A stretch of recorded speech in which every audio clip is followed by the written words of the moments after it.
Iltimos, onamlarga yoqishga harakat qiling. Ko'ngillarini oling. Ular har doim ilk ta'ssurot eng haqiqiysi deydilar. Nodir iloji boricha Layloni xafa qilib qo'ymaslikka intilardi.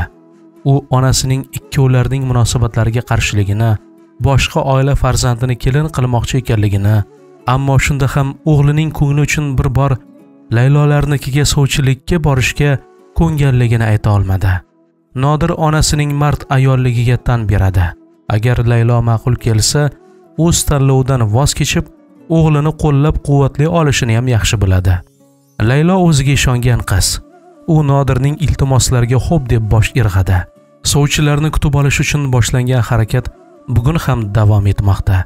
Bozorlik qilinganda hamma narsa olinibdi-yu, sitrus mevalar esdan chiqibdi.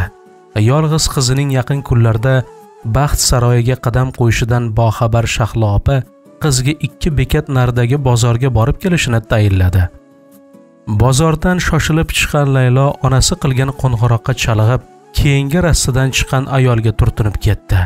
Ko'zingizga qarasangiz bo'lmaydimi, xola? Ayb o'zida bo'lib turgan holda onasi barobar ayolga dashnom berayotgan qizga qarab qolgan ayol bir ozdan keyin tilga kirdi. Uzr qizim, ayb menda.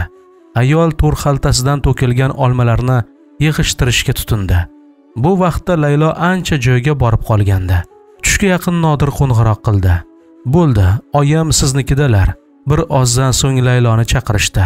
U boshini egib, eshitilar-eshitilmas salom bergan holda sovchilarga choy uzatdi. Baribir qiziqish ustun kelib, to'rdagi ayolga bir nigoh tashlab olmoqchi bo'ldi. Tarbiya bergan ota-onangizga ming rahmat dedi u ayol. Laylo uzatgan choyni olarkan. Layloning 7 qavat terisi shilinib tushdi.